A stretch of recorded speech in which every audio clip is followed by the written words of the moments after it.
Good morning, friends and teachers. Today, I'm presenting a small concept clearing about market structure. So, we begin with this. Today, I'm teaching the first thing is markets are no longer restricted to area, region. Today, anyone at the click of the button can also ask for things, call for goods, services from anywhere across the region. To make this concept a little bit more in depth, today I am teaching you a small demonstration about the market structure and its different types. I begin first thing with perfect competition. Perfect competition is a market structure where there are large number of buyers and sellers. Now, the best example is the mandi or like a fruit market or a vegetable market where there are different forms and different number of buyers and sellers and they are available on a very massive scale. To enhance or to explain this concept in detail, let's just go through a couple of the features. The first feature that I have is large number of buyers and sellers. None of the buyers and sellers will be in a position to influence the market.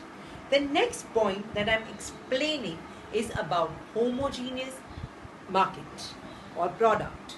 So, homogeneous product is nothing but when all the sellers are selling the same kind of product.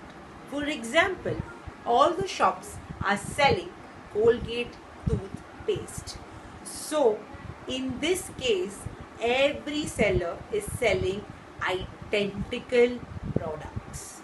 The next point that I'm explaining is free entry and exit. All buyers and sellers can enter and exit the market as per their disposal. If they feel that the business is not running well, they can close the business. So this makes it very easy for people to either come in a new business or they can, enter or they can exit from the market at their own disposal. The next point that we are doing is perfect knowledge of market. Perfect knowledge of market aims at the buyers and the sellers know each and every information about the product, the quality, the sellers, who all are the buyers, who would like this kind of product. The next concept is oligopoly. Oligopoly is derived from the Greek word oli, which means few, and poly, which means sellers, few sellers.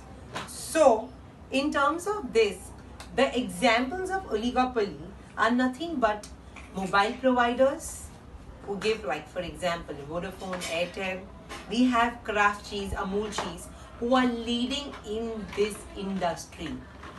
The examples itself explain the features. So, I am explaining you the features of oligopoly. The first in itself is there is intense competition, and the second thing is interdependence. Third thing is nature of the product. Now, what do you mean by intense competition? For a pricing of rupees 5 to 10, in difference of that, people would switch products. So the price strategy has to be very well thought of in oligopoly. The next thing is nature of the product. So what kind of product is people selling? More of the processed product or consumable goods, or what kind of things? The pricing will be depending upon this as to what the product type is. The last one is selling cost. Selling costs aims at increasing the demand for the product and to increase the sales. For selling cost, firms emphasizes on new advertisements, having offers like buy two get one free, or they create some kind of extra sales wherein they promote that kind of products in shops only. Selling cost also definitely helps the firms to increase the sales. Step under imperfect competition is monopolistic competition. Monopolistic competition is nothing but that there is competition amongst the few sellers. The best example for this would be the different liquid cleaner brand and all the different dry cleaners who are there competing amidst itself. So, the features of monopolistic competition are as under. There are large number of buyers and a few sellers. Very important is product differentiation. This is a distinctive feature of monopolistic competition. What do you mean by product differentiation? Product differentiation is nothing but differencing the product on the basis of its color, size, quality, fabric. It could vary from product to product, making it different. It could also include that there could be a logo which would make the product different. Hence, product differentiation is a very important characteristic of monopolistic competition. The next feature is selling cost. Selling cost also is similar that the amount of money that is being spent on the advertising to sustain for the brand for its existing.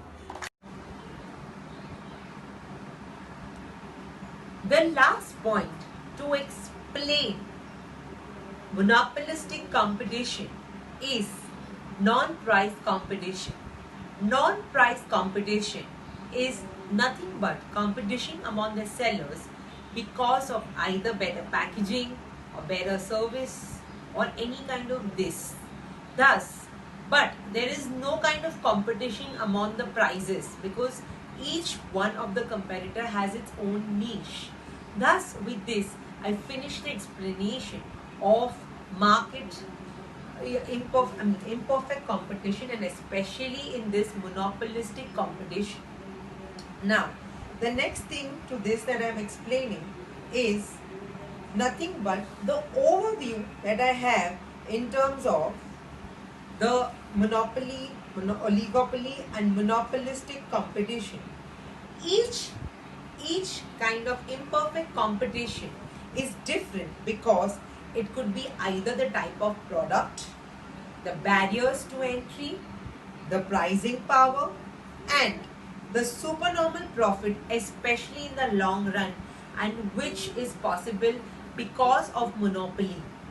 So, each one of the firm will enjoy a better position because all of them are under imperfect competition. Thank you, friends, for listening.